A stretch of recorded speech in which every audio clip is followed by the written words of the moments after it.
I'm Kirk Cameron, and my partner Ray Comfort and I come to you tonight not as molecular biologists or as rocket scientists, but simply as an author and an actor, and we want to do two things that fly in the face of convention.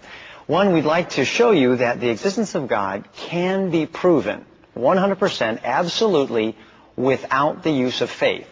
And secondly, as a former atheist myself, an evolutionist, I want to pull back the curtain and show that the number one reason many people do not believe in God is not because of a lack of evidence, but because of a theory that many scientists today consider to be a fairy tale for grown-ups.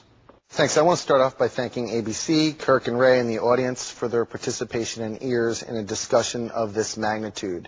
The Rational Response Squad was formed to respond to irrational claims, and the most widely held irrational claim our planet faces today are those offered by religion.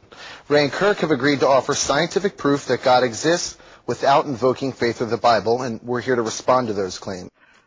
When I look at a painting, how can I know there was a painter? Well, the painting is absolute 100% scientific proof there was a painter. You can't have a painting without a painter. I don't need faith to believe in a painter. All I need is eyes that can see and a brain that works. And as I said, you might say, well, that's not scientific. What you need is a controlled laboratory testing. It needs to be observed. Okay, we could put a dozen scientists in a laboratory and tell them to observe this painting. And I'm sure after a while they would come to the conclusion that there was a painter that painted the painting. We could repeat the experiment again and again, and they obviously come to the same conclusion. Why? Because the painting is absolute observable proof there was a painter. And exactly the same applies with the existence of God. How do we know God exists? You can't see him, hear him, touch him, taste him, or smell him. Well, creation is 100% scientific proof there was a creator. You cannot have a creation without a creator.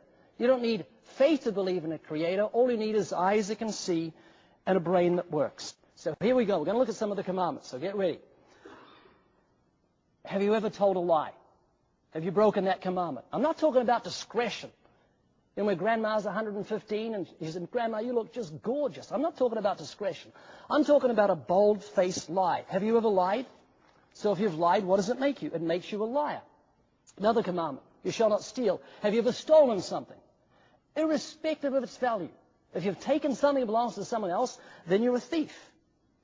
Here's another commandment. You shall not take God's name in vain. Have you ever used God's name in vain? Have you ever used God's name as a cuss word to express disgust? Think about it. God gave you life, and you've taken his holy name and used it in what's called blasphemy, which is very serious. Here's the essence of what I'm saying. If you realize you need God's forgiveness and you seek his forgiveness through the gospel, God himself will reveal himself to you.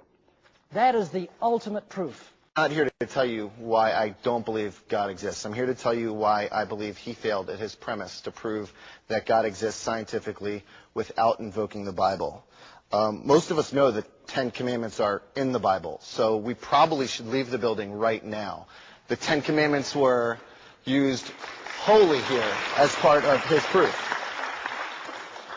However, he brings up some points. He says that we see this building, we know there was a builder. We see a painting, we know there was a painter. He forgets that we can call the builder of this church. We can check New York City permit records. We can't call God to go visit his universe factory. We can call the painter. We can call the paint maker. We can go to the car factory, but can Ray take us to God's factory to watch creation in action? He claims all creations must have a creator. There's just a huge gaping hole in this argument. It's so obvious. It really doesn't warrant an answer. But most simply put, if all creations need a creator, then what created God? And was that God's God? And was that God's God? Before this debate, Brian and I had a chance to talk on the phone. I called and we just talked about a couple of details, and I ended the phone conversation by saying, Brian, don't worry about anything. I'll be praying for you. And Brian laughed, and Brian said, that's it, Kurt. You pray for me, I'll think for you. And I thought...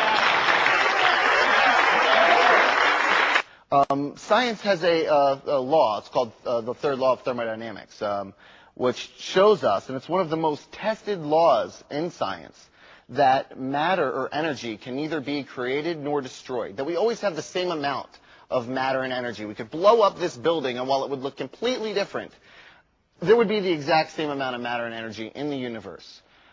That tells us scientifically, if we were to use a more scientific approach, that the components of our world today, our universe, have always existed. And we have real science to lend credence to that. Knowing that, and knowing that the other side of the coin is to create something to explain it away. This is called, in logic terms, an argument from ignorance. Ray doesn't know what created the world, so he's made up a God to tell you that that is what's created the world. Knowing that we have these two options. One thing that we don't have any proof for, that we just make up, and another one that we have this scientific theory, this law actually, that's been tested over and over and over and has never been shown wrong. All signs point to the fact that the universe has just always existed and no God is needed to explain it. And if you're a philosophy buff, you would have heard of this term, Occam's razor. And Occam's razor tells us that the most simplest solution is the most plausible. And in this case, the simplest solution is no God. Okay, Brian, do you either want to respond to what he just said?